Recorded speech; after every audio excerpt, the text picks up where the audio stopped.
What's going on, EPW Nation? It's your boys from the Everything College Basketball Podcast, Josh and Peyton, here to remind you all that college basketball season is right around the corner.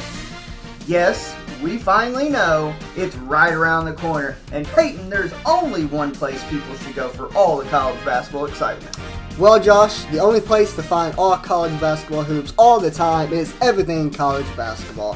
Everything College Basketball can be listened to on several podcast hosting sites like Spotify, Google Podcasts, and Apple Podcasts. And we can also be found on our Facebook group at facebook.com/groups/Everything College Basketball. Yes, make sure you are joining the group with a couple other 100 people and growing by the day as we march into year number 3 of the Everything College Basketball networking system. Now, let's get back to Conrad and Everything Pro Wrestling.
Once again, you already know what it is. And by God, you already know where the heck you have reached.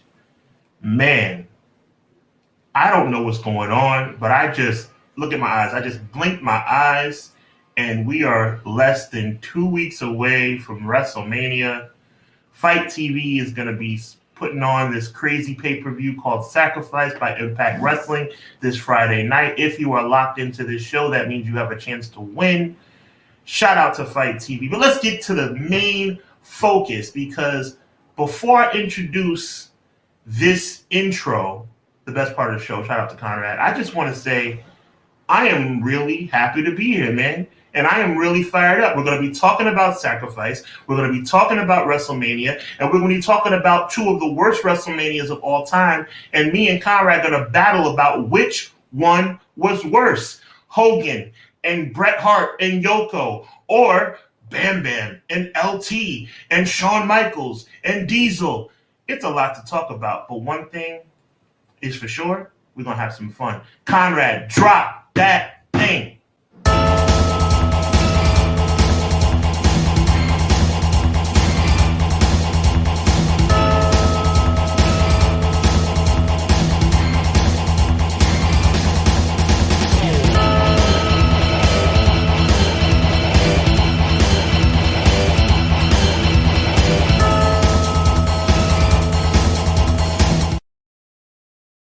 What up, everybody? Thank you for joining us on a special timed edition. We will be back at 6:05 next week.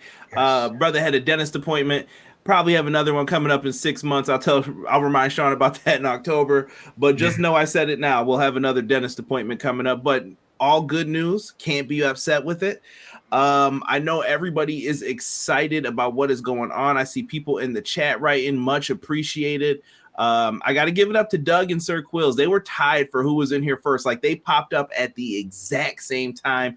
So I don't want to waste too much time and get into some of these shout outs real quick. But as Sean did say, if you are in here and you are a big fan of Impact Wrestling, we are doing a giveaway for Sacrifice. It's going to be live Friday, March 24th, 8 p.m. Eastern Standard Time during SmackDown. But hey, you're getting the chance to watch a free Impact pay-per-view. Can't complain. And it's coming to you courtesy of Fight TV. Lots of good stuff on this card. So make sure you guys are sticking around to check it out. And at the end, we will pick someone to give this away to. Yes, sir. So this giveaway should be fun. Stick around. One more thing. Really important. One more rule. I put it out on Twitter in case you didn't see it. You have to enter. The way you enter, you're here. That's the biggest part. Make sure you subscribe to EPW. If you're watching this show without having subscribed, subscribe to EPW. And you got to subscribe to Hubbard Wrestling Weekly as well.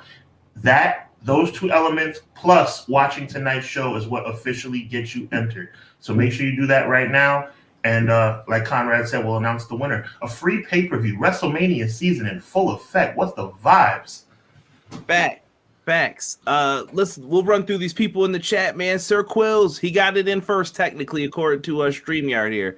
He said, heck yeah, darn right. Conrad and Sean are back at it again with yet another dope episode of Clash of the Podcast. What's up? What is good, Quills? I appreciate you. My man Dougie Fresh, Doug in the chat says, must be Monday. Are you guys going to run into Raw or a short show? We'll try to keep it short. If something crazy's happening on Raw, I'm sure someone will tell us in here. Yeah, we're not going to go too long. If it runs over, it won't be my much. Let's see here. We got Joel in the house. What's good? What up, though? Matt Lopez says, good evening, everyone. What is good, Matt? Positively E also in the chat saying, yo. What up, though? And Woot, I caught you there with that. There you go. He said, giveaway. Yes, it's happening, man. Yes, it's happening. It's Monday, and you know what that means. You know what that means. McKinney said, yo, I'm here to talk wrestling and let y'all know no matter where you go, there you are. Let's go. I like that. That's a word right there. I like that. It is. I always look forward to McKinney's words of inspirement. Yeah, man. Deanna says, free. What's going on, Deanna? That's a fact. D Money in the house saying what's good, D Money. Appreciate you, fam. It's Raw. Technically won't be missing anything important. Touche, Quills. Touche. Uh-oh. My man Rob in the chat said, breaking news, Goldberg's WWE deal recently expired. Whatever will we do? I'm heartbroken. Moving on here. Matt said, who else is playing 2K23? Did you get a chance to cop this? I copped it, bro. I'm not going to lie. There's only one small disappointment. I'm going to be very brief because we have a short show tonight. I don't like how they still give you major limitations on creating stables. I don't like how this year, for some reason, for the first time in my long memory of this game, that they don't allow you to customize the trio entrance. That is very weird to me. They do not allow you to customize the trio entrance. That's very, very weird to me. But the gameplay is dope. But it's like they don't realize the intricacies of the game. Double titles, thank God that's back. But double titles, entrances, all that stuff makes a difference as it relates to the fun of the game. But it is what it is. Right. Rob wanted to give credit. That is according to Fightful, that Bill Goldberg news. So we got to make sure. Appreciate that. How y'all feeling about Asuka and Bianca? I'm excited. I mean, it's not the same old stuff. I'll take something different any day. Yeah, I just don't like that Asuka was dancing around and all that stuff. I don't know. It felt very weird last week. I want more focus on the women's divisions matches for both sides, SmackDown and Raw. Yeah, I agree. What's Bill Goldberg doing in the Impact Zone? I was almost gassed up by that. You almost got me on that one. Feels the same. I hear you, E. I hear you on that WWE. Yeah. We'll see what they come up with the storyline, D Money. Yes, but sir. Listen, Sean, we've been talking about this, bro. We've been talking for a minute. We're going to have fun, man. Let's have some fun. Oh, we are. We're definitely about to go ham on this. I may have to pull up some stuff for us, but let's talk. We're going to do a debate here today for everybody. Like I said, we always try to switch the shows up. I'm going to have the Google machine going on here in the background. I'm going to pull up cards. We're going to do WrestleMania 9 versus WrestleMania 11. Which WrestleMania is worse? I put up a poll, too, on the YouTube channel just because I wanted to see what people would say or think. Now, I want to be clear. In this particular argument, this particular debate, Conrad is saying, we're both agreeing both shows are terrible, right? But Conrad is saying that WrestleMania 9 is slightly better, and I'm saying that WrestleMania 11 is slightly better. But we both agree both shows are terrible, just for the record. Yes, atrocious. Atrocious is probably the best thing that we could say for what they think with these. Sean, let's set this up, man. I think you're going to be pro 9 is better, so why don't you go first? No, I thought it's okay either way. I could go either way because they both suck, but I thought I was pro 11 was better. No. I'm definitely saying, You're saying 11 is the worst. Is better than 9? No. You have it right. 11 to me is the worst WrestleMania. Okay, period. So I'm saying that 11 is better than 9. Correct. Okay. I think it's the way you're saying it that's messing us up. It's okay.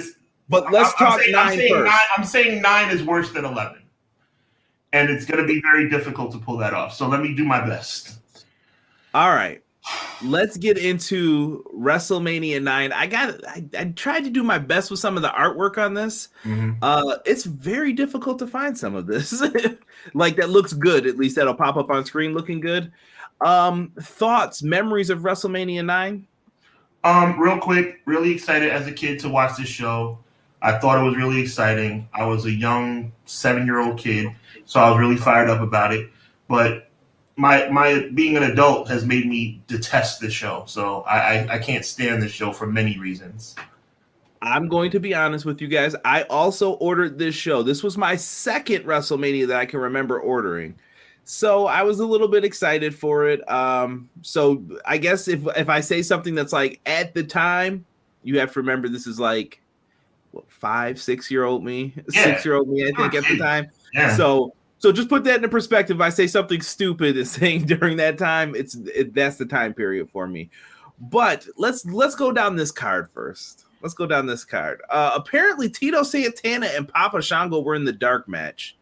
I don't recall seeing that. They probably didn't air that stuff. We didn't have like the pre-shows back then, really. But it was the debut of Jim Ross. I thought that was a positive here. Which one are we arguing? That's how bad these shows are. Listen, let's just talk 9. Let's just talk 9 first. Okay, but I am technically saying that by a shred that 11 was better. Yeah. All right. All right, let me think about the bad parts of WrestleMania 9. Where do I start? All right, so number one, Jim Ross coming in was a big surprise. So I guess that was cool. Macho and Bobby the Brain riding in on sedans and camels. It was ridiculous. I didn't understand it then. I don't understand it now. It was stupid. It was so freaking stupid. They kept talking about how Bobby the Brain smelled like camel all night. That was stupid. It was a toga party. That was stupid. The whole thing was stupid, right? So then you got HBK. Are we just going down the line here? No, I can read the card for you down the line. I pulled it up just so we have it. Let's do it. So the first match, the opening match, and I'm not going to lie, this probably was the best match. It was. The sad part is I always thought as a kid this match was the longest match, and I'm looking, and it was not the longest match on this card. It is the second longest. Tatanka, who was undefeated at the time, with Sensational Sherry in his corner. Sounds weird. Sensational Sherry, a babyface, defeated Shawn Michaels with Luna Vachon for the Intercontinental Championship. But there's more to it than that. So HBK was the reason that Sherry got hit in the face with the mirror by Marty Jannetty. I personally think that Sherry jumped in the way to save Shawn Michaels. That's what I think. But allegedly, they say that Shawn Michaels pulled her in front. I don't know. I don't have any film in front of me. I can't confirm nor deny that fact. Okay, Shawn Michaels is too benevolent, and we all know that in the '90s, Shawn Michaels was a wonderful human being. So there's no way that Shawn Michaels would do such a thing. Okay, but anyway, the bottom line is the whole lead up was that Sherry was going to turn on Shawn Michaels because Shawn Michaels did her dirty, and that at the end of the day was what it was. Now, first of all, Tatanka was undefeated. Big freaking deal. Nobody really cared about Tatanka. Nobody took Tatanka seriously. But since he was defeated and he beat Shawn Michaels in a 6-man tag weeks before on WWE Superstars, and he beat Shawn in a non-title singles match on Wrestling Challenge. Oh, well, maybe, Tatanka is going to beat HBK for the title. It didn't happen. The match, the Intercontinental Heavyweight Championship match, to open up the show on what was considered the biggest toga party in the world, ended in a freaking disqualification. Shawn Michaels pulls out the referee. The referee taps Tatanka's shoulders 3 times to give the indication it's a 3 count, but it turns out he's calling for the bell.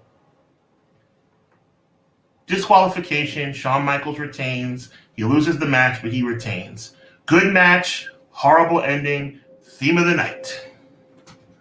In the chat, I just put the link for those. If anyone didn't get the chance to vote, please feel free to do that. Also, don't forget to hit like on the video as well. Yeah, this match was just, yo, what were they thinking?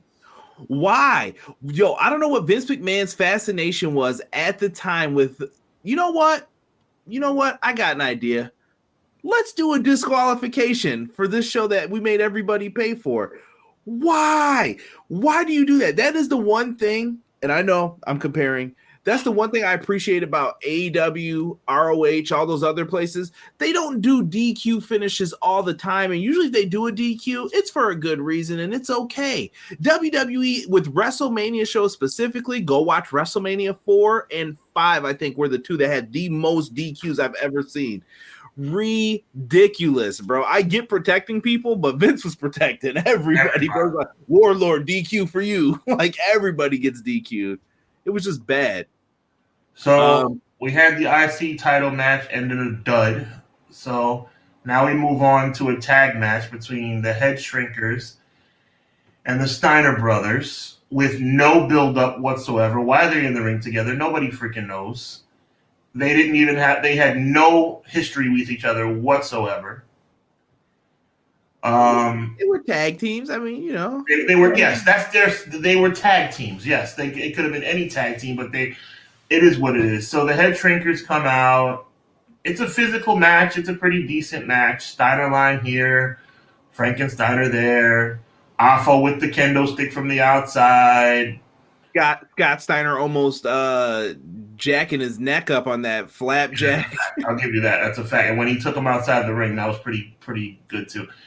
It wasn't a horrible match, but it was a match with no purpose. So to me, that's a dud. But I guess if on a scale of 1 to 10, I would have said it was a 6 or a 6.5. But nothing to be excited about. Let me say this too for both of our shows. When you go back and look at the opening matches, being the great opening match wasn't a thing at this time either. Like, opening match was like, yo, you're the dude who's like the popcorn match. Yeah. Is how it was viewed at the time. Because oftentimes you would see like the Head Shrinkers versus High Energy to start a pay-per-view or something of those lines. That was 92. Yes.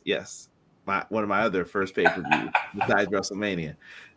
So it always sticks in my head, that match. But it wasn't this beholding thing like, oh, you definitely want to have that up. You definitely want to do that. And we're getting some great comments in here. I see you guys. I saw we had CZL in here saying WrestleMania 27 may be worse than either one of those. Derek has joined us as well. What up, D? What up, D? Yeah, so I'm gonna try to say this politely. I like the toga theme. I like the Caesar Palace. Like, I love the look of it at the time as a kid. Is that wrong?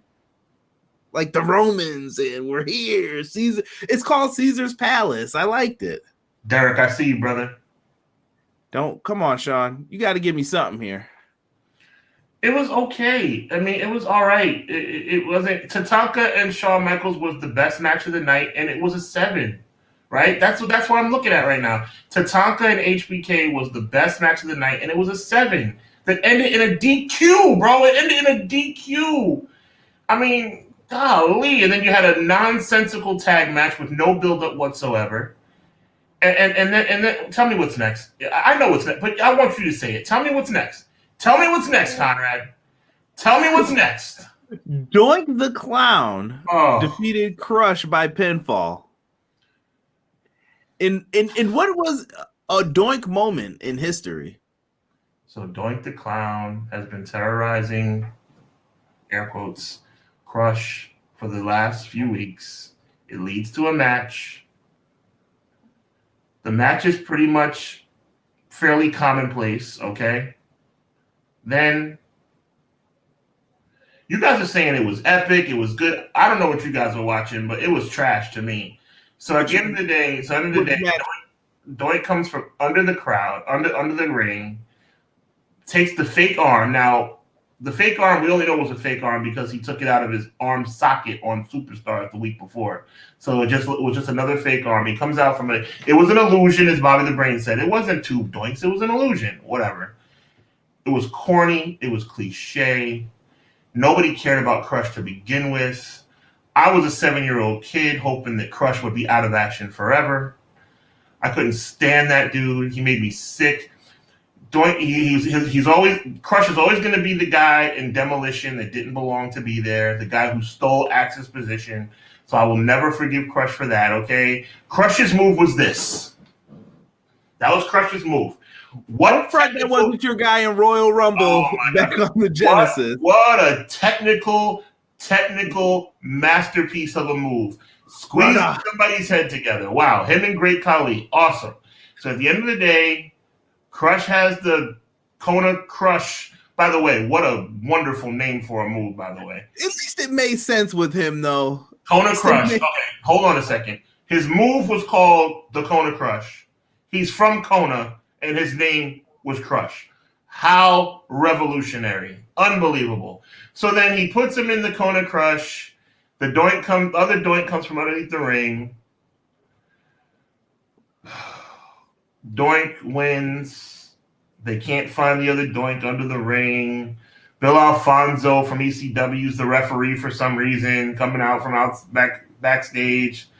Freaking, to use Jesse Ventura's words, stupid Joey Morella, God rest his soul, can't figure out this. There's another guy under the ring. You know, I'll tell you something. God rest his soul, and I mean that from the bottom of my heart, but Jesse Ventura was right. I'll tell you something. Joey Morella was an idiot. God rest his soul. He was a moron because he never saw anything. But it is what it is. That's the job of the official. Kona Crush wins. It is what it is. Let's move on. Listen. Kona Crush loses, excuse me. Let's move on. I'm trying to. Quill said WWF Wrestling Challenge. What a flashback. That's where Kenny Omega and Jay White are going to go if they go to WWE. Book it. That's a fact. They'll be featured on that show. Yes. Very Positively E over here talking about the Man of War. You better cut it out. WrestleMania 9 was like AEW Revolution, no build, but a decent show. 11 was all build, celebrity hype. We were on the same page for a while. We are not on the same page for this one. Revolution, which I've gone on record saying that was not a great show. Revolution runs circles around WrestleMania 9. High energy slander. We did not say anything bad about high energy. High energy, and I love it. I was a fan, and Michaels did the job. Definitely a better show. That's Shawn Michaels slander. Don't you dare say that. Don't you dare. So far, Derek, my guy. So far, we have an opening match, second biggest title in the company, disqualification. We have a nonsensical with no build tag match. And we have a clown coming from underneath the ring, hitting somebody with a fake arm and knocking him out. So far, we're 3 for 3. 3 bangers. Stick with me for a second. 3 bangers. We're on a roll. Do we know who that second Doink was at that time? Do you know? Was it Skinner then? I don't know. I know the original was Matt Bourne. I'm going off camera for literally 30 seconds. Less than 30 seconds. You're fine. D Money says the Vegas theme was lit. Sean is going to join the Derek Order. Isn't it a great gimmick? WrestleMania 9 should be in every 2K game. It is a great arena, I think. That's at least my personal thing on it. Ron just wrote Giant Gonzalez. WrestleMania 9 you can kind of recreate in my creations for the arenas, because the outdoor, they call it the outdoor venue. It's one of 9 arenas you could create. One of them is literally Caesar's Palace, like if you look for it. Right, I see Tokyo in here. Tokyo just put the angry face and then Doink the Clown. Let me see here. Someone said, I like you, Clown Doink. Not enough build, Deanna says. No build at all, Deanna. No build at all. Listen, it's going to get real bad when I start talking later. Hey, Kali, don't you dare try to justify Kali using that crusher. Come on, McKinney. Come on. Yeah, WrestleMania 9 so far sounds like rubbish to me. It gets better, guys. It gets better. But here's the thing. So far, we've had 3 5-star matches to open up the show. All right, we're on a roll. We're doing real. WrestleMania is off to a blazing start. God rest his soul. Macho Man Randy Savage saying is the greatest WrestleMania of all time. Rest in peace in heaven, Macho Man. You were right on the money. The greatest WrestleMania ever. I also think too, if you listen to the commentary it was Macho Man, Bobby the Brain Heenan, and Jim Ross, I believe, right? Yes, it was. I feel like Jim Ross so Macho Man on commentary was hard because he was still his persona. Savage should have been in the ring, period, still at this time. I don't know why Vince pulled him out of that, but Savage should have been in the ring. I thought Heenan, it was slapstick 80s type of stuff they were doing. It was kind of getting tiresome at that point, but I still thought they did fine. I would have much rather had Heenan and Monsoon out there, personally. That's just me talking. I'd rather have Heenan and Monsoon anytime, anywhere, ever. So it's like, you're never going to get an argument from me out of that. Yeah, I just think Jim Ross was learning his place kind of when it came to all of this. You know what would have been good, bro? It would have been good if, by the way, that's pretty awesome. That setup, I admit, the setup we're not talking about the stage though, but that setup is awesome. But real quick, I think that Jim Ross would have been better in Gorilla Monsoon's position, as in Gorilla Monsoon was the host for that show. Mm-hmm. If Jim Ross had switched with Gorilla, that would have been better. I think it could have been a nice way to introduce him to the company too. Instead, he was like right into the fire, and you better figure it out. Absolutely. But again, 3 bangers to open up the match: a DQ, a pointless tag, and a clown hitting somebody with a fake arm. Way to start off one of the greatest manias of all time. Yeah, Rob said Savage was out knuckle injury. I don't know if that wink face is for kayfabe or what. That wink face is because everybody thinks that Savage attacked Hogan before the show. Y'all better stop it. Macho Man should have been in the ring. I agree. Hold on. We're going to get to that McKinney going in already. We'll get into it some more. Let's get to this next banger. The bad guy, Razor Ramon, makes his WrestleMania debut against Bob Backlund. Remember this name because I'm going to bring up something. This match went 3 minutes and 45 seconds, Sean. What can we talk about mine? Because it's going to get real funny.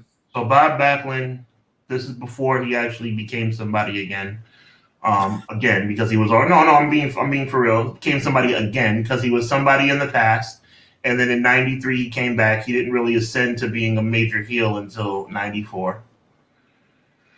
So Bob Backlund does his aerobics routine in the middle of the ring. Razor Ramon's looking at him like he's an idiot because he was. The crowd's chanting for Razor, which shows that WWE's right on the money about who should be babyface and who should be heel. Because Razor Ramon's a heel throwing his toothpick at kids. But meanwhile, the crowd is chanting for him. Allegedly, Bob Backlund didn't feel comfortable in taking the Razor's edge. So at WrestleMania, you have Razor Ramon and Bob Backlund in another pointless match with no build whatsoever, winning by small package. Awesome. Absolutely awesome. Yeah, I don't understand because Bob Backlund was there at Royal Rumble 93 where Razor faced Brett. You didn't know what the finish was for him? You didn't know what he was going to do? Why would you agree to the match? But again, this is the same dude who had Diesel doing leapfrogs and other stuff in their matches that Diesel got yelled at for by Undertaker. Don't ever let me see you doing that again. Don't ever let me see you do a sunset flip again. All right. This is the one I've really been waiting for to get into it with Sean. Tag team titles, where can you go wrong? Let's get back into the tag title situation. At the time, we had the team of Money Inc. I love this tag team because it made so much sense. The $1 Million Man, Ted DiBiase, and his good friend IRS, which is Erwin R. Shyster. And they are going to be taking on the team of the Mega Maniacs, Sean. That's right, brother. It's going to be Hulk Hogan and Brother Brutai, the Booty Man, if you will. Yeah.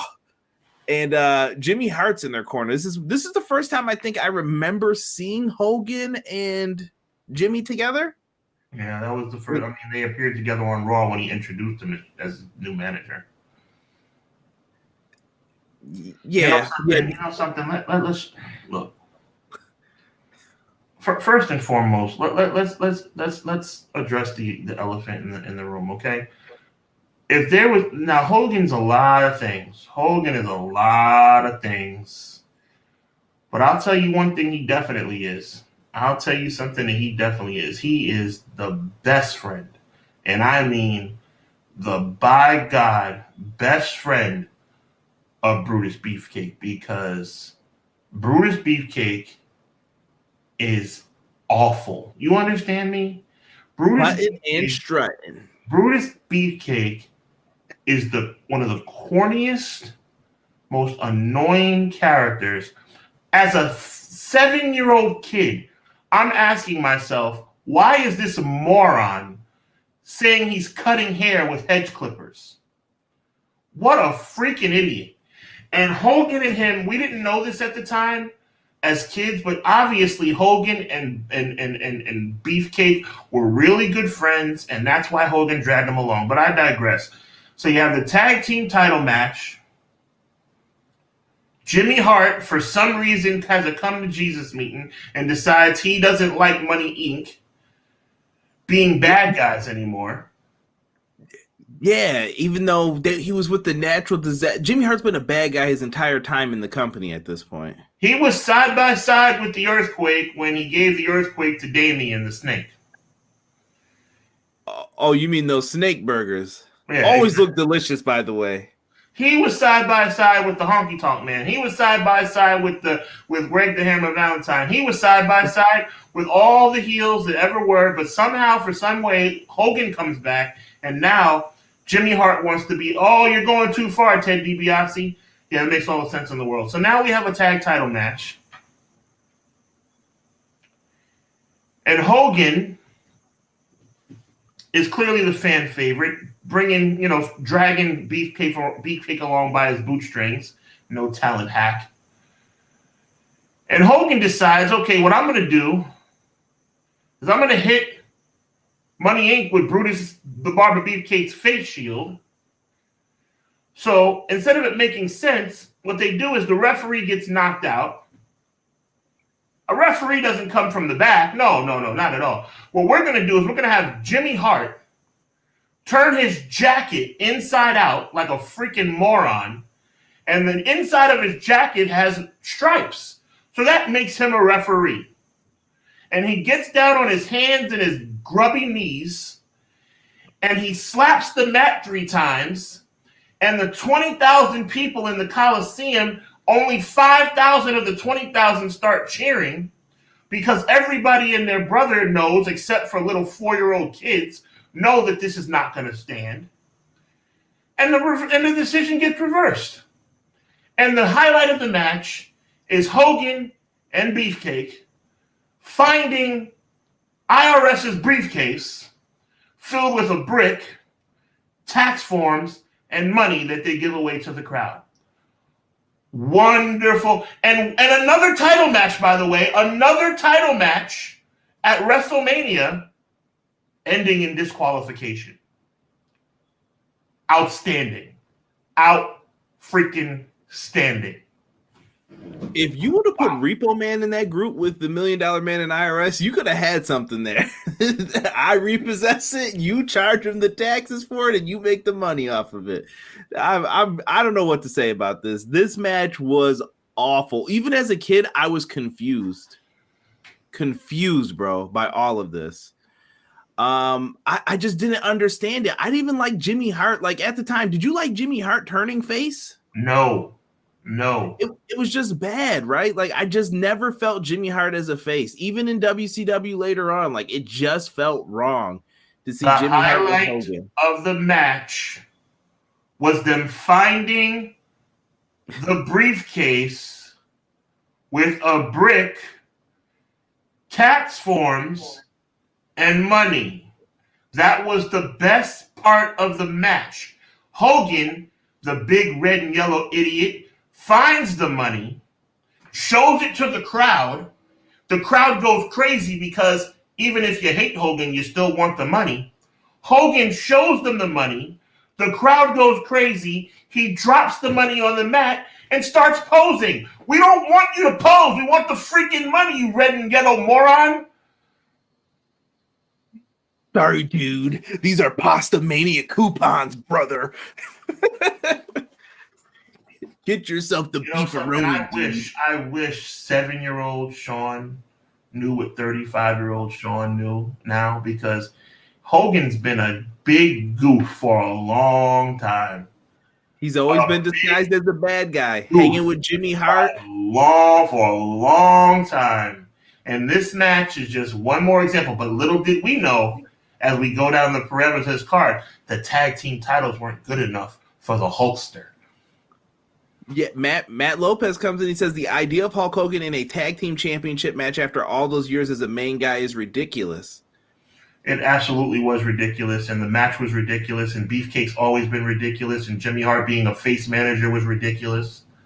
Speaking of faces, Hogan came out with a black eye. Brutus Beefcake's face was jacked up from a parasailing accident. Like, what is going on? Like, I don't know what they were trying to do here. I don't know what the thought process was. It's just frustrating even looking at it. I feel bad just talking about it. That I went to my mother, my sweet for mother, this show, right? and said, "Ma, will you spend your hard-earned money on this pay-per-view, please? Will you take the money that you broke your back for working to put food on our table and buy this worthless, stinking pay-per-view?" Next up, we weren't done. Oh, no, there's plenty more. We have the narcissist Lex Luger, and he defeated Mr. Perfect by pinfall. They had about 10 minutes here. It was a match. Because there was a bell, and then there was wrestling, and then there was another bell. That's why it was a match. Okay? It was a match because it was a match. Can I say a hindsight thing with this match? Whatever you want, Conrad. What if they did Mr. Perfect and Bret Hart in the main event instead? And you got that match that you were going to end up getting at King of the Ring later on. Don't you think that could have been like an idea, at least, that somebody would have? That sounds like a good idea. Oh no, it's infiltrated the classic reviews. Yeah, that sounds like a good idea. Bret versus Perfect in the main event of WrestleMania? That sounds like a good idea. You know what that means. Yeah, I don't know what they were doing. The presentation for Luger was impressive. I thought Heenan did his best to try to like put him over, but it's Lex Luger at the end of the day. And I don't mean that with like super disrespect, but we know what Luger was going to do, bro. Clothesline. My forearm it's got metal in it. And I don't think they even let him do the torture rack at the time. And it just didn't, I don't know. I didn't feel anything for this. Conrad, no torture rack, no perfect plex. So far, we've had DQ and Intercontinental, pointless tag, a clown hitting somebody with a fake arm, a 3-minute roll-up, a DQ in the tag titles, and now a roll-up with no finishers with Perfect and Luger. And by the way, Luger still couldn't move during this match either. Was this when Perfect's feet got caught under the ropes too and he couldn't kick out of the backslide? Was that what it was? And by the way, that was stupid because he did the backslide. Perfect's feet are on top of the ropes. What about that meant he couldn't kick out? His feet weren't hooked in the ropes. His feet were on top of the ropes. How insulting. It was the 90s. You know, it was different. It was different back then. A lot of people are agreeing with your assessment of Brutus Beefcake. I won't be too. I try to give Brutus credit because he was in there taking the bumps, but I hear everything that you guys are saying as well in the chat, and I respect your take. Let's get into maybe one of these two matches can help this show out. You've got the Undertaker versus Giant Gonzalez here. This is the one like asterisk. I feel like in the streak numbers when you look at the record that you got to be like, yeah. This match was awful. Awful. By the way, another disqualification. Is anybody keeping count? Is anyone keeping count? Another disqualification. Holy crap! Will said plain buffoonery. Was somebody on the outside saying they could smell the chloroform in this one, or am I thinking of a different time with Vince? No, you're hearing Jim Ross lie to the people and say you could smell it. Yes. It's like you're outside. I can smell that chloroform. You should be a detective then, sir, because you've been missing out. You're in the wrong profession. You should be a police detective. That's exactly right. This was awful. I know they were trying to give Harvey Whippleman something to do at the time, and El Gigante, Giant Gonzalez, whatever you want to call him. They tried. It just wasn't. It wasn't a good idea. WrestleMania. We can say by WrestleMania 9 that WrestleMania has been established as the biggest show in the industry, right? Yeah. Can we say that? 3, 4, 5, 6? We can say that, right? Yeah, at this point, yeah. 3 disqualifications. 3 disqualifications on a 10-match pay-per-view. And one of the matches was 22 seconds. And the other match was 3 minutes. Yeah. And the main event was cut short. Yeah, and I think didn't Undertaker come out on like a wagon? Like I know this sounds real bad. On some kind of wagon with a Sting Crow on the back of it. And then he gets wheeled to the back on a stretcher, and somehow he rises up and comes back, and all big goofy Giant Gonzalez is saying, "What happened? What happened? I don't understand what happened." He chokeslams Bill Alfonso. For what? For what? Give me. I mean, it's the most putrid, disgusting pay-per-view. 3 disqualifications and 2 matches under 3 minutes, and a goofball Jim Ross who doesn't know the roster yet. I mean, good Lord. People paid their heart. My mother. I love my mother. My mother paid her hard-earned money for this show. But we're not done. We should call our parents and apologize. We really should. We should be like, we're not done. We're not done because at least we can look forward to the world title match because we know that they can't screw that up.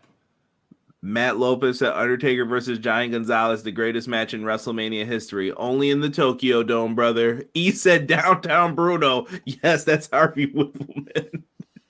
Why is WrestleMania 9 sounding like an extremely putrid episode of Raw right now? It was pretty bad. JR smelled some peace. Sweet God. Main event time. So we thought. We have Yokozuna, the Royal Rumble winner with Mr. Fuji. And don't get me that Royal Rumble finish is one of my least favorite Rumble finishes. Even as a kid. That Royal Rumble was trash.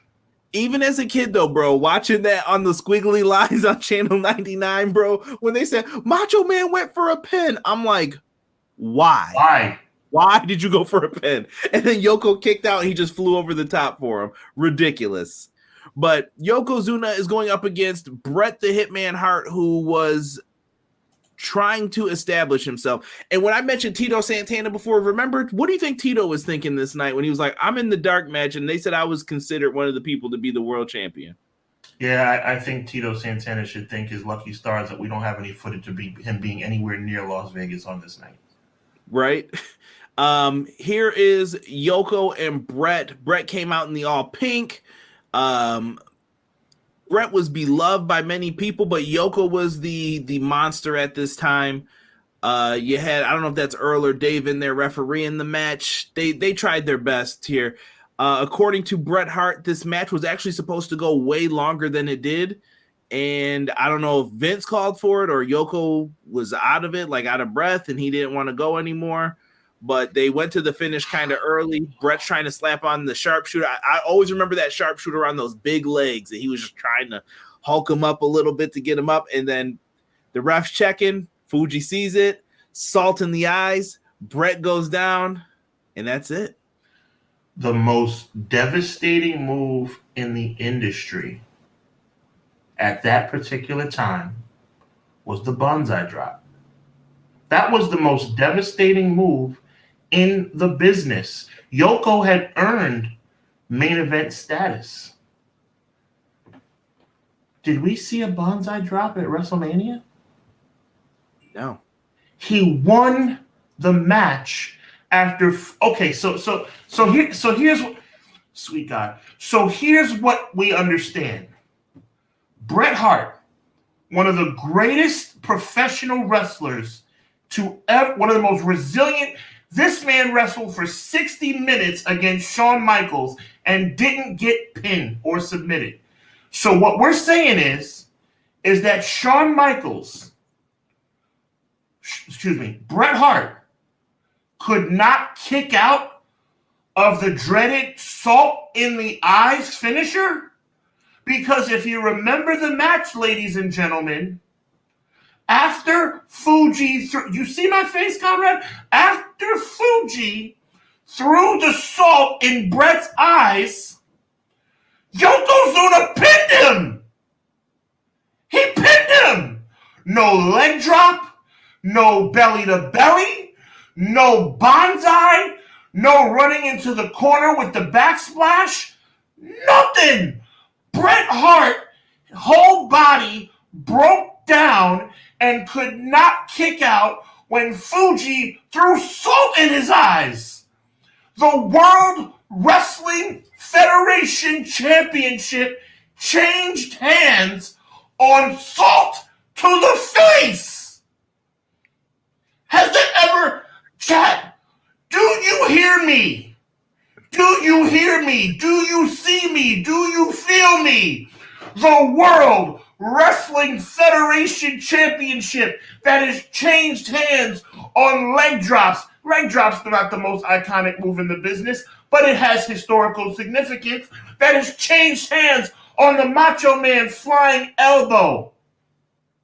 That has changed hands on the super press above the head and splash. That has changed hands in some of the most iconic moments in history. The WWE Championship changed hands at WrestleMania with salt he threw salt in Bret's eyes and Bret collapsed and couldn't kick out.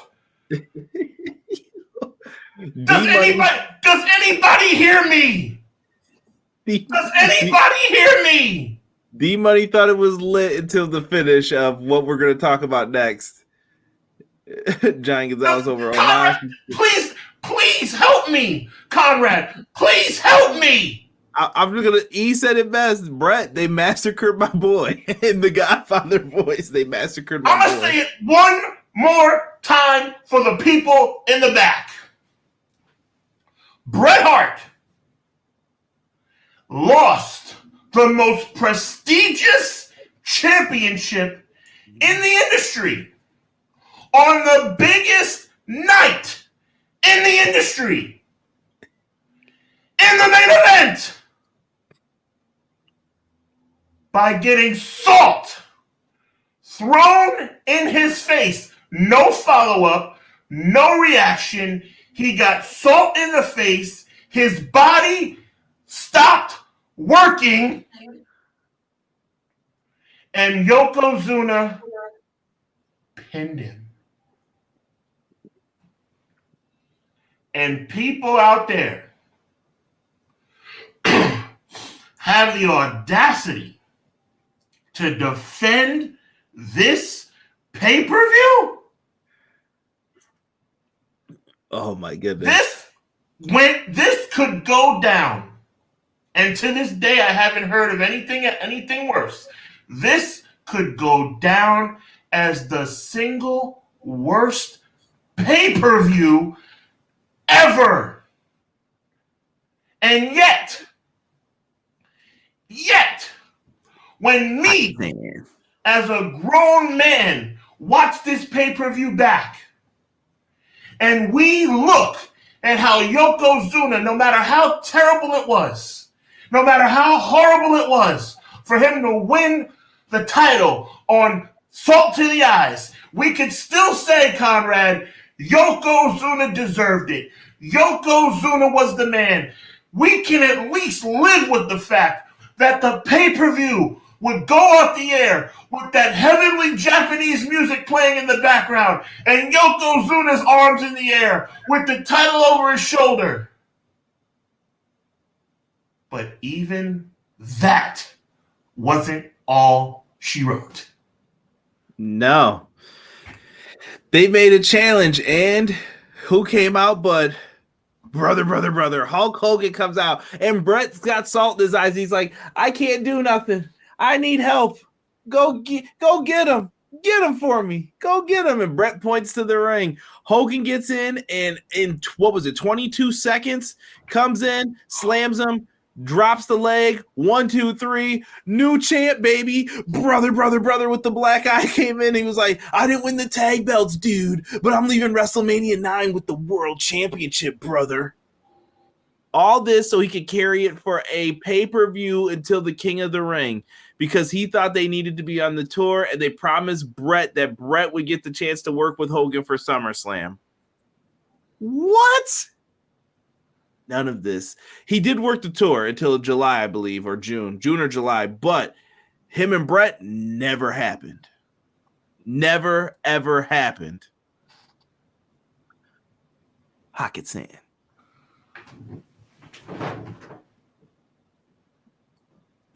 Wait, somebody said, look at what the brother in the front row thought of that Hogan pick. I see him now. Right in between Hogan's legs. Pause. Right there. He's looking like, why did I pay for this? Why? You know something? I have a reputation of being a pretty big hothead. Okay, I own that. Okay, you told me on the air, off the air, Sean, you gotta relax. You told our fans have said to me, Sean, we appreciate you. You're our dog, but you gotta chill sometimes, bro. Take it easy.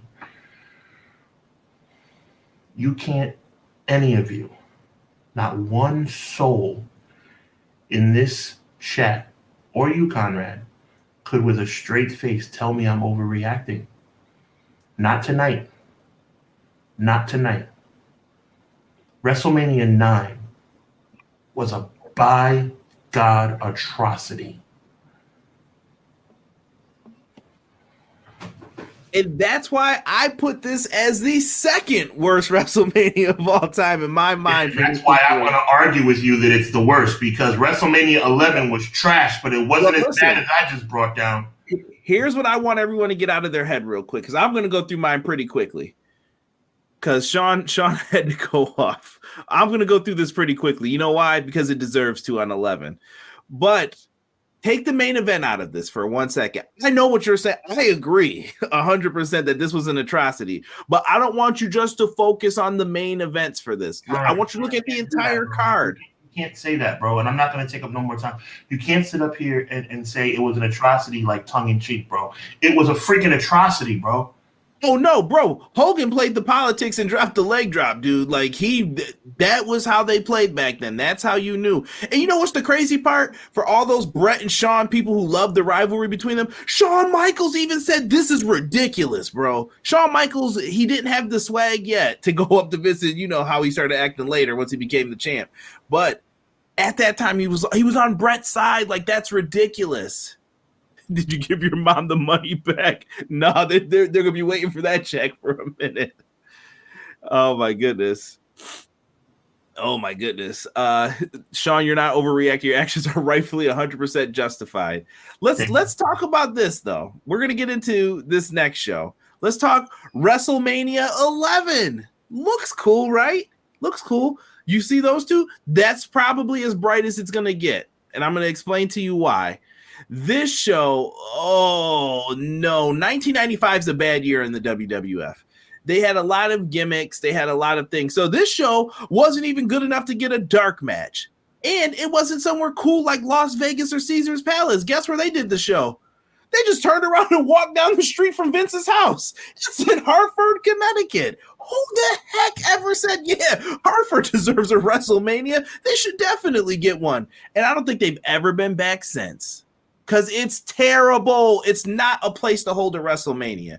You have the Garden there. You could have even went to New Jersey to do the show, but Connecticut? Why? But they were in cost-cutting mode at the time because they were getting basically no money coming in on these live events. Sean, you remember the opening match for this? I do. Do you remember the opening match for this? Our good friend Dutch Mantel was involved in this. I do. Bro. It was bad. It was bad. Bro, no. We're not going to just say this was bad. Lex Luger, after not winning the title at WrestleMania 10, went into this I'm a loser mode and teamed up with the British Bulldog to form the Allied Powers. Bro, what in the World War II type of name is this? And they're facing mountain men called Jacob and Eli Blue. That's the Harris twins with hair. This is Nobody bad. knew I have an objection. Nobody knew they were the Harris twins at the time. I didn't want to. That was saving them until I found that out. This is bad. This is bad, bro. It was bad. It was bad. Not even that. What do you think someone who is a former main eventer, Bulldog and Luger, how much time do you think they gave them for that match, Sean? I mean, I'm not going to cheat and look it up. I'll say 7 minutes. You are a little over 6 minutes and 34 seconds for people who you considered main eventers. What? No wonder Luger went right back over to WCW. I wouldn't have stayed either for this crap. So your logic is that Luger... I'm saying if I'm Lex Luger, I would have been offended at how I was treated at this point. No argument there. You told me I was going to be the champ. You didn't deliver. Then you said me and Bulldog are going to do something. Those two never even sniffed the tag titles, ever. It was never going to happen. I have zero argument. Go ahead. That was bad. It was a bad match. Let's go on to the next match. Razor Ramon with the 1-2-3 kid in his corner defeated Jeff Jarrett with the roadie. One time for the people. Oh, you didn't know? Hey, Vince. Hey, Hunter, you better call somebody. You know who it is. The roadie. And at this time, he didn't talk. Whatever. For the Intercontinental Championship, guess how this match ended, Sean? Okay, that's one. That's one. I don't care. Guess that this is a championship match. You didn't have this. Where was that energy when I was talking about HBK and Tatanka? Where was that energy? It was still there. That was a great match, dude. Whoa! Great is a big word. It was a good match. That was my Shawn Michaels bias. Okay. It was a good match, but you have said that was match of the night. Guess what? This ain't it, Chief. This ain't match of the night, Chief. X-Pac came out there he came out in like pajamas. He was out there in pajamas with Razor Ramon. What is this, dog? What is this? It was just bad. Jeff Jarrett, a DQ. So what is this? The second longest match on the card. You wasted my time the entire time to do a disqualification. Why? If Sean can get mad about that, I feel like I can too. You wasted my time. Okay. Horrible. I'm not arguing. Horrible. Moving on. Here we go. Here's a 5-star match. Another match to the streak. The Undertaker with Paul Bearer defeated King Kong Bundy with Ted DiBiase. King Kong Bundy was a member of the $1 Million Corporation. Sean, since you talked about no Banzai drop, no tombstone, no choke slam. Okay, that's unrealistic, bro. No choke slam. He won with a flying clothesline. Undertaker did all the work and was like, yo, I got this, bro. I got you. Ugh. And pinned him. I never had a doubt for a second. I get that Bundy was a legend. Bundy main event at WrestleMania 2. It's 9 years later. But come on, bro. Ain't no way. Ain't no way this is the best you got for Undertaker. Undertaker was so freaking good, and this is what you're doing with him. Vince wasted him. Better than Taker versus Gonzalez. Bro, we're fighting. I don't know. I don't know about this. Go ahead. I don't know, man. To me, it was very deceptive to put King Kong Bundy out there. This ain't King Kong Bundy from '86, bro. This dude ain't moving. Ain't moving for nothing. Okay. Taker basically worked around him, with all due respect to Bundy. Like, it takes two to tango in there, but this just wasn't it, man. It went 6 minutes. Oh, and I forgot, Larry Young was the referee for that. Owen Hart had a mystery partner, and Mr. Fuji. Whoa! I am going to interject. What you're about to talk about is widely considered. And chat, you guys are really, except for Quills and maybe Deanna, everybody's ganging up on me. But here we go. This moment that Conrad's about to talk about is widely considered one of the greatest moments in WrestleMania history. Period. I'm talking about top 10 WrestleMania moments of all time, according to websites, dirt sheets, documentaries, the whole 9 yards. So be careful when you talk about this. They have this in the top 10? Top 10, the end of the match. Top 10 and the historical significance of it. This is. You're going to have to remind me the ending because I don't remember it. One of the greatest moments in WrestleMania. Before you go, one of the greatest moments in WrestleMania history. This is 1995, E. Owen Hart comes out and he reveals his mystery partner. Awesome. They go up against the Smoking Guns. No, don't gloss over that. Who was his partner? The Smoking Guns came out first, didn't they? And then he came out? No. Yokozuna is the mystery partner. That's right. Yokozuna. That's freaking awesome. Timeout. This is the stank coming over from WrestleMania 10 because Owen and Bret Hart's story is one of the best storylines WWE ever did. So Owen wanted to team with Yoko because you beat my brother Bret at WrestleMania. We have something in common. It was great. It was smart to do that. I have no issue with that. I felt it was weird at the time, personally, when I saw it, because I thought Yoko felt like a main eventer, and I kind of thought the same thing for Owen. And once again, they're like, nah, you're a tag team going forward. And hindsight being what it is, I didn't know that Yoko had a weight problem because he came back bigger. Was this when he was 666 or was he 500? He wasn't quite 660, but he was over 6. Yeah. He was Yoko came back as a big boy. And they dominated, and Owen Hart and Yokozuna would go on to become a great tag team and tag team champions. I'll leave it at that. I really have no issues with this. You can't have. This is one of the greatest moments. Like I said, terrible show. But these little things, these little idiosyncrasies are why I picked WrestleMania 9 to be worse. And chat, you need to pay attention and stop being so biased. Owen getting his first title is widely considered one of the greatest moments in WrestleMania history. How many great moments was at WrestleMania 9? We'll compare at the end. Go ahead. Just saying. Hold on. Just saying. Hold on. So remember that guy Bob Backlund who got beat in 3 minutes by Razor Ramon? Bob Backlund. Well, not DiGiorno, folks. It's the struggle. Bret Hart versus Bob Backlund in an I Quit submission match with the special guest referee Roddy Piper. Guess what happened in this one, guys? Not only did Bob Backlund not quit in this match, technically, he just said, that's ring the bell. Okay, Piper, we get it. They tried to do Bret's my cousin in WrestleMania 8. I'm still kind of mad about that, you know? They tried to make you believe there was some doubt in there. Never for a second did I doubt it. Bret Hart beats Bob Backlund with the chicken wing. Why did it take Bret Hart longer to beat Bob Backlund? 9 minutes and 34 seconds, but Razor Ramon did it in less than 4 minutes. What is this jabron stuff?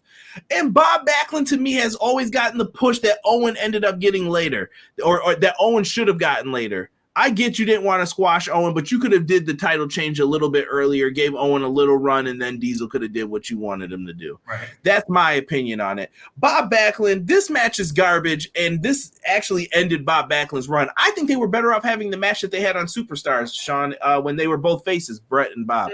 The I Quit match fell flat, but when I was talking crap about Bob Backlund in 93, Bob Backlund had ascended to being relevant again by 95. He was a champion in 94. Not a fan of it. Personally. Never liked Bob Backlund as the champion. Okay. But what I'm saying is Bret Hart's above this. I'm going to say that, and I 100% mean it. And I also think this is Bret. If you ask me to rank Bret Hart's worst WrestleMania performance, this is it. I did not like this match at all. What? At all. It wasn't a good match, but you rank this as worst. What about WrestleMania? WrestleMania 9 was a freaking atrocity. 8 minutes, and he lost with salt to the eyes. Main event, him and Yoko were still doing good things, I felt, in that. I did not like this at all. I thought Bret should have squashed this dude instantly. Why would he squash him? Not squash him like that, but Bret should beat him convincingly. He did. 9 minutes. 9 minutes to beat Bob Backlund. Diesel beat him in 8 seconds. What are they trying to tell us here? You don't want this. You want this. And I'm like, oh, brother. I hear you. I mean, I guess. But like I said, and I see McKinney making fun of me. It's okay, bro. I can take it. Let me tell you something, brother.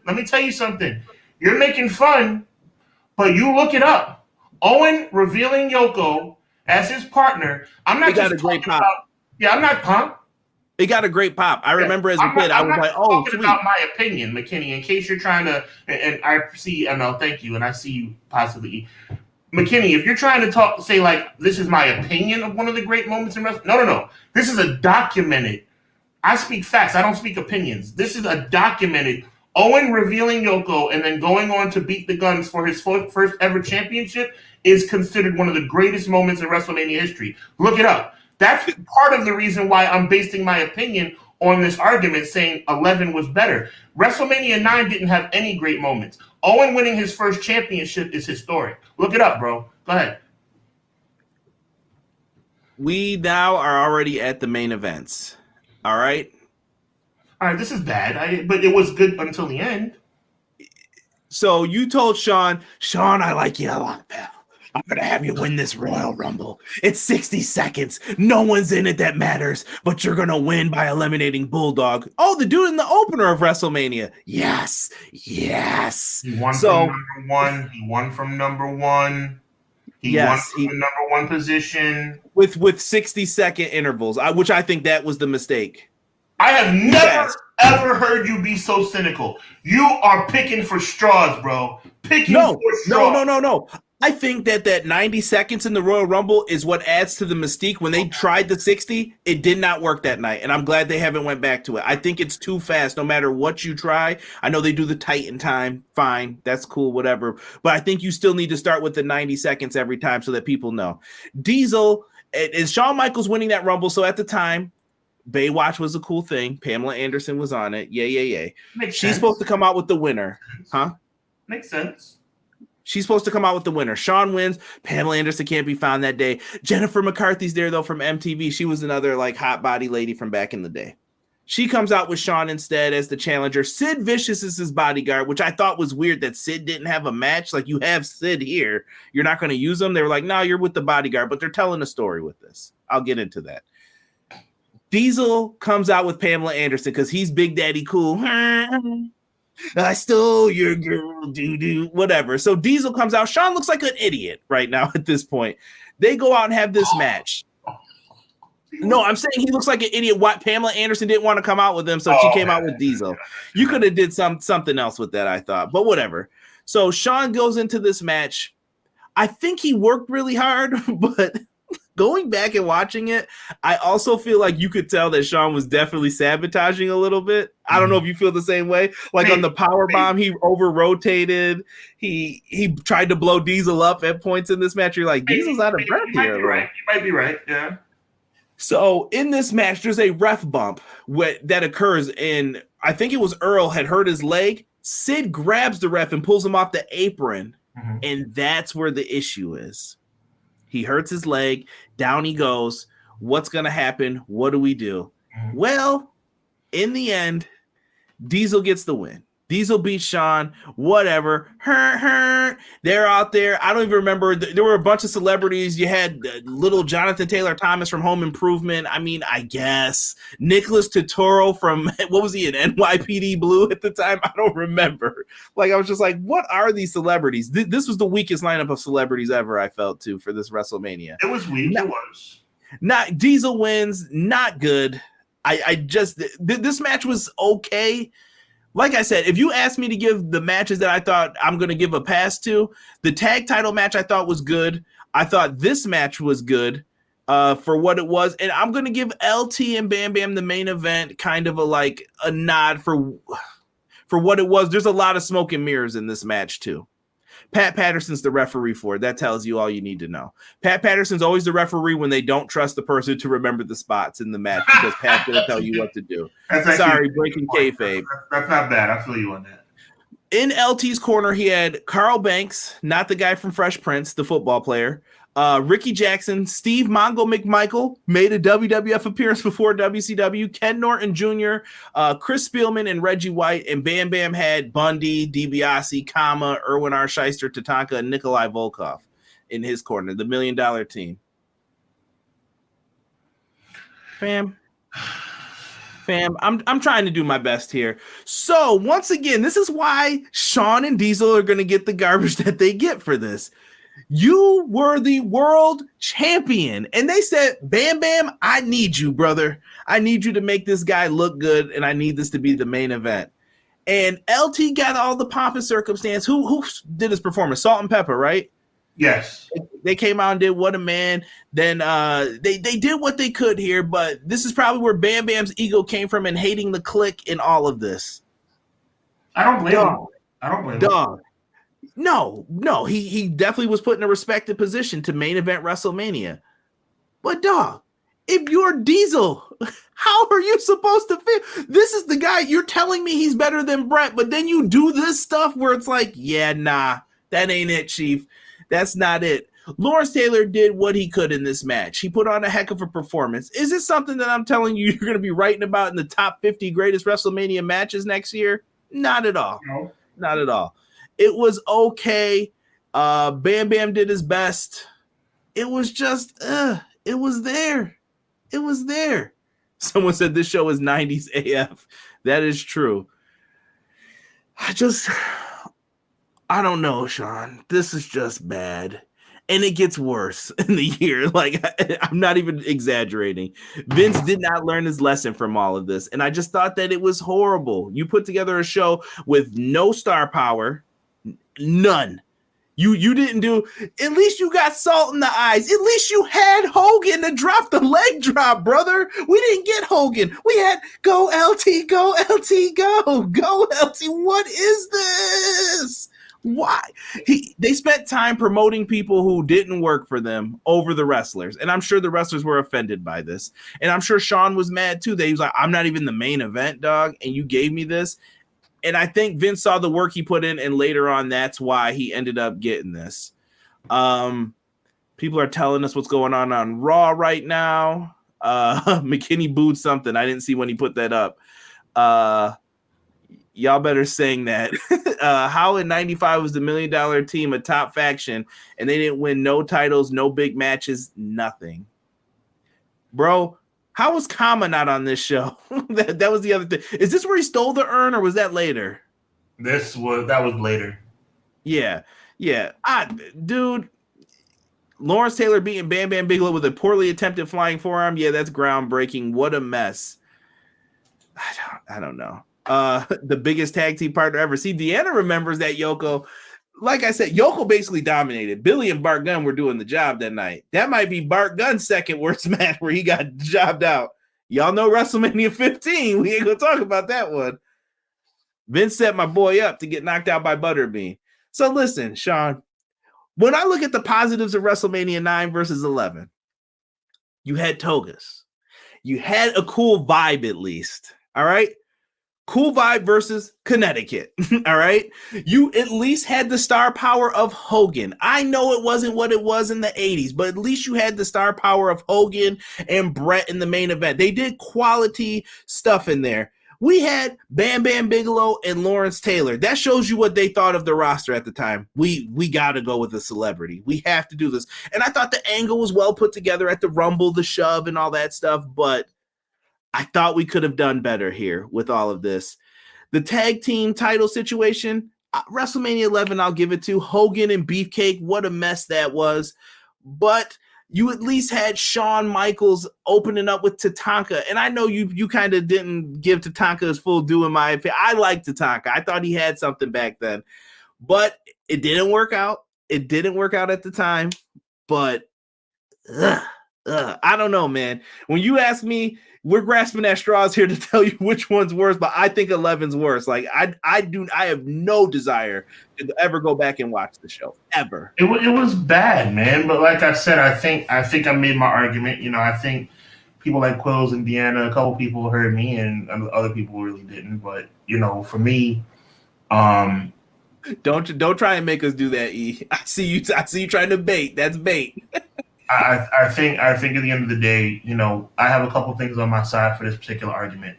Both shows are trash, right? But one argument for me is that the world title changed hands on Salt to the Face. That's terrible. Number two, 3 matches under 3 minutes. Number three, 3 DQs. 3 DQs on a card that wasn't that good to begin with. The Blue Brothers. 3 DQs, and I think if you guys are being fair in combat, I think if you're being fair, I think that the fact that, and like I said, not just my opinion, a fact.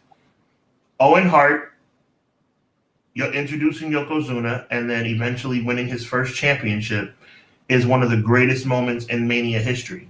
It was a terrible pay-per-view, but if you go down the tiers of the show, both shows were terrible. One show had a historically significant, historically fun, historically happy moment, and that shouldn't be ignored, bro. Like I'm being real with you, man. Like 11 was trash, bro. But there's not one piece of WrestleMania 9 I look back and think, you know, at least that was cool, bro. But at the end of the day, Owen winning his first championship, it was huge. I mean, it was huge. It was groundbreaking. He celebrated like he won the Royal Rumble in the main event of WrestleMania. That was the best part about it. Owen always sold it, dude. Like I said, that Brett storyline carried through, and I really wish that Owen would have got the spot that Backlund had. I think in 11, bro, if you rearrange some of the pieces, like I told you with Mr. Perfect with Bret Hart for WrestleMania 9, like if they didn't want to go with Yoko, I know that he was the guy. But what if for WrestleMania 9, what if you just did the Blue Brothers versus the Smoking Guns instead? Right? Non-title. What if the title match was then the Allied Powers with the tag titles versus Owen and Yoko? No argument there. It would have been better. That's blockbuster. Way better than the crap that they put together. Dude, fam, I don't even know. I have no idea what they were thinking when they put together these cards. It's bad. It's bad. If you mix these two cards together, I wouldn't want to watch it. My card was so bad it didn't get a dark match, bro. They were like, yeah, don't even go out there, bro. It's not worth it. Hartford, Connecticut versus Las Vegas. Where would you rather go? All right, thank you. Would you rather have the Luger girls to look at, or would you rather have the hot garbage of all these people? Someone said there were more NFL. I don't know who said it in the chat. Someone said there were more NFL players than wrestlers there. Terrible, bro. Terrible. First of all, I have no issue with Salt and Pepper, so that's number one. No, Salt and Pepper was fine. It was fine for LT's entrance at that time, so. But I'm just saying, you called in a lot of people because you didn't have faith in. Let's admit it, you didn't have faith in Brett, Diesel, and Shawn. Like you didn't have faith in the new generation. I don't know, man. I'm sticking to my guns, man. I think you're gonna win this debate. There's no winner. We're all losers in this. Remember that, folks. We're all losers if you watch these shows. But what I'm saying is, what's worse in your opinion? Because it's been debated. Sean, listen, I went and did research, bro. And when I went back, it was tied. evenly for what show was worse, and people argued both sides of it. It was very interesting. Salt and pepper over Luger's girls every time, 100%. But I was referring to the NFL people though that they had a lot of NFL people show up for it. 50 men, 60 seconds is plenty. I disagree with that. I do not like that for the Royal Rumble, Deanna.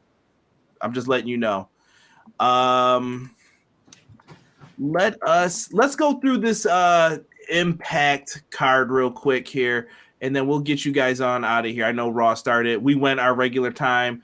It doesn't matter. We were having fun. You guys dictate the show some of the time. So let me see here. We are going to share the screen. We are going to end up moving me and Sean over to the side here. There we go. We're on the side. Here is Sacrifice for the big pay-per-view here. Impact Plus. You can also watch it on Fight TV. That is where the code will be for Fight. I don't know if you want to give predictions or anything, Sean, or if you just kind of want to just go through it down real quick, and then we can just go. We can run it down real quick. I know who I think is going to win each match. Sean's favorite trios: Time Machine, Motor City Machine Guns, and Kushida versus Josh Alexander, Rich Swann, and Frankie Kazarian. Sean, I know you're excited about this one, bro. Yeah, I'm thoroughly excited. What an idiot. I love the Motor City Machine Guns, but I will never, ever pick a team that has Kushida on it. I'm definitely picking the Impact champion, Mr. Kazarian and Rich Swann. Yo, shout out to Doug in the chat. There's one winner of the contest, Conrad, the winner of the giveaway. No lie. We also have a Knockouts World Title rematch between Mickie James and Jordynne Grace. This is actually the match I'm probably most looking forward to. Me too, and I think Mickie retains. I think so too. I think Jordynne Grace might be getting ready to go for a little heel turn, maybe a little thick mama pump. Maybe. The first ever busted open match. I'm assuming this is First Blood. I don't know the rules of this. Tommy Dreamer versus Bully Ray. How you feel about Bully and Impact, man? Are you over Bully being around? A little bit. I think that that little work he did with Mickie was entertaining, but I think seeing Tommy Dreamer versus Bully Ray in a pay-per-view in 2023 is laughable. Let me see here. People are going in. I think some people are behind a little bit. You got to pay me to watch TNA. You better cut it out. Y'all show some love to Impact. It's good, man. I'm telling you. Trey Miguel's defending the X Division Championship against Lince Dorado. Miguel. I got Trey retaining in this. Lindsay's great, though. Yep. Retained. World Tag Titles, Sean. Finally, they gave the Bullet Club the tag titles. Ace Austin and Chris Bay versus TMDK, the Mighty Don't Kneel. I think they retain. I don't think they give it to him just to take it right back. Yeah, I mean, they could take it over to New Japan because they work over there as well, but I just don't see them making that move right now. And shout out to the Mighty Don't Kneel, too. They're great with Zack Sabre Jr. now as a new group over there in New Japan. Heated grudge match, Giselle Shaw versus Deonna Purrazzo. Purrazzo, no contest. I feel like I'm gonna be weird on this one, Sean. I think they're gonna put over Giselle Shaw. Okay. I feel like Deonna Purrazzo's on her way out, and I feel like they're gonna give Giselle some love here. Another one that I think you could have a match where people are talking about it later on during the year for like what was the best match for Impact. Jonathan Gresham versus Mike Bailey. I think I'm gonna go with Gresham on this one. I'm gonna take Mike Bailey. I really dig Mike Bailey, but you could be right. I wouldn't be upset if it went either way. I think this is a feud that's going to continue. Revenge is everything. Kenny King versus PCO. Give me PCO. Shout out to Kenny King, but I got to go with PCO on this one. Right? Jocelyn said, I'm loving Bully Ray. He's gold. Bully Ray is better than someone said Sacrifice over WrestleMania 9 and 11. Stop it. You're probably right, though. Digital media title, Joe Hendry. I'm in love with Joe Hendry versus Brian Myers. Give me Joe Hendry. Hendry retains. By the way, nice card, I think. Nice card. Really cool way to, but at that point we'd be 8 days away from WrestleMania. I think that's a really cool way to start WrestleMania week. Yeah. Sean, if you want to you should definitely you talk about the winner? Yeah. Yeah, you want to reveal the winner? Announce it, bro. You announce. We made a decision. I want you to announce it. Doug asking if Mickey has to retire if she loses. No, Doug. But Doug, you know who may be retiring? You, good sir, because on Friday you are going to get to watch the show. Yes. We are sending you it. If you want to watch SmackDown, then go back and watch it. You are more than welcome to. But Doug, you are the winner. Send me a message on social media, and I will hook you up with the code. Fight TV hooked us up with that, and we thank them. Always good to have them as a partner. They are much appreciated. Next week, man, we got a big episode for you guys. It's the WrestleMania 39. It's the big preview and predictions. Sean, first off, number 30, big number. Like, I don't even know how that all worked out. I'm excited about that. Yes, thank you. I agree. Yeah. It's been a very it's been a cool run, and I think it's going to continue for a long time. It's really dope that 30 episodes. That's huge. I'm also wondering if Bray Wyatt's even going to be included in our talk. We're going to have a lot. So next week at 6:05 Eastern Standard Time, myself and Sean will be back. Sean, what do you got going on this week? Anything that the people need to be checking out? For the next month, besides WrestleMania and everything I'm doing here with Conrad on Clash of the Podcast, Hubbard Wrestling Weekly is going to be completely dug in, getting ready for Garcia versus Tank Davis coming up on April 22nd. That is our sole focus. Merch is really doing well. Check out the Run HWW shirt. You know what I'm saying? Got the Clash of the Podcast shirt coming out. So I'm really excited about that. But yes, most definitely, Hubbard Wrestling Weekly is your exclusive home for coverage for Garcia versus Tank. Huge. Biggest fight in the boxing world in 2023.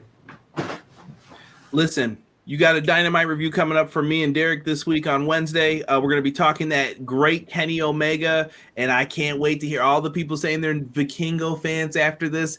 Who? Yeah, we're going to find out who on Wednesday, and I hope you don't say that anymore. So make sure you join me and Derek on Wednesday. Next week, me and Sean, WrestleMania preview, predictions. We're blowing it out the water. Tell a friend. Get your popcorn ready. Get your drink ready. We will be here next week. And I'm not done talking about Jey Uso, so we're going to get into it again. Right? I appreciate everybody in the chat. Thank you for sticking with us and showing love through Raw. For myself, my tag team partner, Sean, we are out. We will see you all next week. Peace. Peace, y'all.